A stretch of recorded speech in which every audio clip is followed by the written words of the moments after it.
மன்னராட்சியை எதிர்க்கும் வாரிசு கட்சி ஒரே ட்வீட்டில் முடித்தெடுத்த யோகி. மக்களை திசை திருப்ப எப்படியெல்லாம் நாடகம் ஆடிக்கொண்டிருக்கிறார்கள் எதிர்க்கட்சிகள் என்பதை ஒரு கிளான்ஸ் பார்ப்போம். தமிழ் இனத்தின் மிகப்பெரிய ஒரு பொக்கிஷத்தை பாராளுமன்றத்தில் வைத்து பெருமைப்படுத்தினார் ஆகச்சிறந்த பிரதமரான பாரத பிரதமர் நரேந்திர மோடி. இந்தியா சுதந்திரம் அடைந்ததை குறிப்பிடும் வகையில் நேரு அவர்களுக்கு செங்கோல் வழங்கப்பட, அது நேருவின் வாக்கிங் ஸ்டிக் என்ற மியூசியத்தில் வைத்து பாதுகாக்கப்பட்டது மட்டுமல்லாமல், தமிழர்களின் பெருமை கொள்ள வைக்கும் அந்த செங்கோலை அப்படியே வரலாற்றில் இருந்து மூடி மறைத்துவிட்டது காங்கிரஸ்.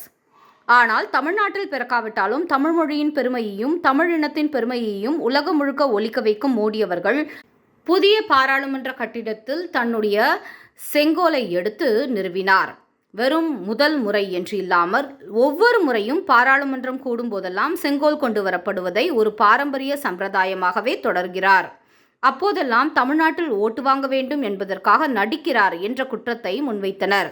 இப்போது பாஜக தமிழ்நாட்டில் ஒரு இடம் கூட பெறப்படாத நிலையில் ஆட்சி அமைத்த பிறகு முதன்முறையாக பாராளுமன்றம் கூடும்போது மீண்டும் செங்கோல் ராஜ மரியாதையுடன் கொண்டு வரப்பட்டது. இந்தியா ஒரு சுதந்திர நாடு. அது எந்த ஒரு நாட்டையும் சாராமல் தனித்தன்மையுடன் சுதந்திரமாக தனக்கே உரித்தான இறையாண்மையுடன் செயல்பட முடியும் என்று அறிவிக்கப்பட்ட நொடிப்பொழுதின் சாட்சியாக இன்று வரை விளங்குகிறது செங்கோல்.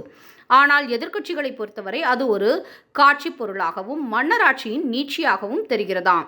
இதை யாரெல்லாம் சொல்றதுன்னு ஒரு விவஸ்தை கிடையாது. சமாஜ்வாடி கட்சியை சார்ந்த எம்பி ஆர்.கே. சௌத்ரி அவர்கள் நாடாளுமன்றத்தில் இருந்து செங்கோலை அகற்ற வேண்டும் என்பதை வலியுறுத்தி இருக்க, அதற்கு அவர் சொன்ன காரணம் என்ன என்பது தெரியுமா?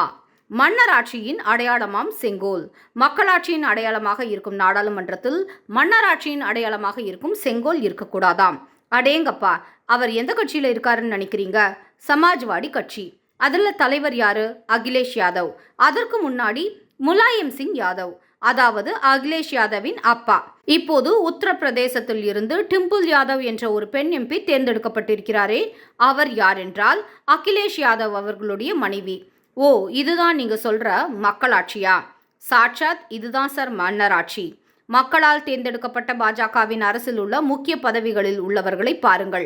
அனைவரும் தேசப்பற்று என்ற ஒரே ஒரு பிணைப்பை தவிர, இந்திய ரத்தம் என்ற பந்தத்தை தவிர வேறு எந்த இரத்த பந்தமோ சொந்த பந்தமோ கிடையாது.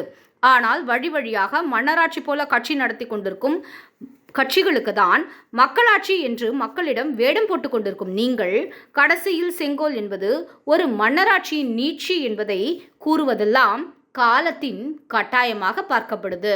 இவருக்கு வலு சேர்க்கும் விதமாக ஒரு எம்பி கருத்து சொல்ல, அது யார் என்று சற்றே பார்த்தோமே என்றால், ராஷ்டிரிய ஜனதா தள கட்சியின் எம்பியான, குறிப்பாக சொல்ல வேண்டும் என்றால் லாலு பிரசாத் அவர்களின் மகள் மிசா பாரதி ஆதரவை கொடுத்திருக்காரு.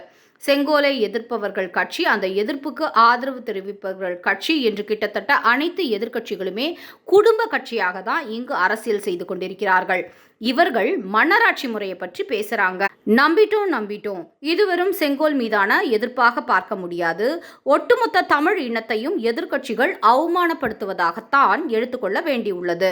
ஜனநாயகமிக்க நீதிநெறி தவறாத தமிழகத்தின் அடையாளமாக இருக்கும் செங்கோலை மன்னராட்சியின் அடையாளம் என்று கூறி சிறுமைப்படுத்த பார்க்கிறார்கள் எதிர்க்கட்சிகள். இதை சரியாக தொட்டு பேசி இருக்கிறார் உத்தரப்பிரதேச முதல்வர் யோகி அவர்கள். இவ்வளோ பெரிய கருத்தை ஒரு சின்ன குறிப்புல சொல்லிட்டாரு. செங்கோல் என்பது தமிழ் இனத்தின் அடையாளம், தமிழர்களின் பெருமை, இந்தியாவிற்கு மட்டுமல்ல இந்த உலகிற்கே நீதிநெறி தவறாமல் ஆட்சி செய்து காட்டிய ஒரு மாபெரும் இனம். அந்த செங்கோலை அவமானப்படுத்துவது என்பது தமிழ் இனத்தையே அவமானப்படுத்துவது போன்றது என்பதை தன்னுடைய குறிப்பால் உணர்த்தியிருக்கிறார் யோகி.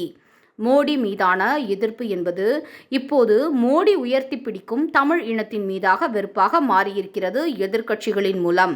இதற்கு திமுக போன்ற தமிழக கட்சிகளின் நிலை என்ன? அவர்கள் மௌனம் சாதிப்பது, துணை நிற்பது போன்றதாகும். இது வருத்தத்திற்கு உரியது.